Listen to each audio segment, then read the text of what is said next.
ప్రభావిత శక్తులు ప్రస్తుతం పత్రికలు టీవీ ఛానళ్ళని ప్రభావిత శక్తులని ఇంతవరకు విశ్వసించేవాళ్ళు. అంటే ప్రజల ఆలోచన ధోరణిని మార్చగలవు. Narrative thinking. నేను చాలాసార్లు చెప్పాను. ఎన్టీ రామారావు గారు మంచోడు అంటే మంచోడు, చెడ్డోడు అంటే చెడ్డోడు, మళ్ళీ మంచోడు అంటే మంచోడు. నరేంద్ర మోడీ మంచోడు అంటే మంచోడు, చెడ్డోడు అంటే చెడ్డోడు, మళ్ళీ మంచోడు అంటే మంచోడు.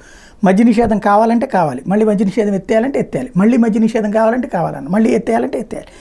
మనం ఏమనుకుంటున్నామో అదే నేరేటివ్ థింకింగ్తో ప్రజల్ని కన్విన్స్ చేస్తూ ప్రజలకి ఆలోచనని ఆ దిశగా తీసుకొచ్చేటటువంటి విధానాన్ని నేరేటివ్ థింకింగ్ అంటాం. ఇది పత్రికలు టీవీ ఛానళ్ళు, పత్రికలు తొలి దశలో చేసినాయి, అవి విఫలమయ్యాక టీవీ ఛానల్ చేసినాయి. ఇప్పుడు రెండు కలిసి చేస్తున్నాయి అదే పనిని. బట్ పబ్లిక్ వాటిని చూసే తీరిక, చదివే ఓపిక లేకపోతూ ఉండటంతో ఇక ప్రజల చేతికి వచ్చినటువంటి వ్యవస్థ ఏదైతే ఉందో సెల్ ఫోన్, ఆ సెల్ ఫోన్లో వెబ్సైట్ల దగ్గర నుంచి యూట్యూబుల దాకా ఉన్నటువంటి వాటిలో ఇన్ఫ్లుయెన్సర్స్ అంటే ప్రజలు ఎవరినైతే ఫాలో అవుతున్నారో వాళ్ళ చేత చెప్పించేటటువంటి కార్యక్రమాల మీద సీరియస్గా దృష్టి సారిస్తున్నారు.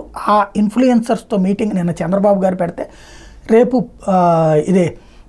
ఎప్పుడు 23వ తారీఖు ఇటు పక్కన ఈయన పెట్టుకొస్తున్నారు జగన్మోహన్ రెడ్డి. తద్వారా ఇన్ఫ్లుయెన్సర్స్తో కార్యక్రమాలు, అంటే ఇన్ఫ్లుయెన్సర్ చెప్పగానే జనం మారిపోతారా? అదే ఇక్కడ వెర్రితనం. ఇన్ఫ్లుయెన్సర్ చెప్పినంత మాత్రం జనం ఎప్పుడు మారరు.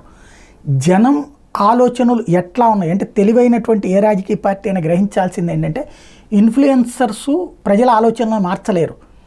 ప్రజల ఆలోచనలు ఏ ఇన్ఫ్లుయెన్సర్కి అనుగుణంగా ఉన్నాయో, అనుకూలంగా ఉంటున్నాయో దాన్ని బట్టి ఆ వైపు ప్రజలు ఉన్నారని గ్రహించాలి. అంతే తప్పించి అంటే ఎవరు మాట్లాడుతున్న దాన్ని ప్రజలు ఎక్కువగా అభిమానిస్తున్నారు, ఎక్కువగా ప్రేమిస్తున్నారంటే ఆ దిశగా ప్రజల ఆలోచన ఉందని.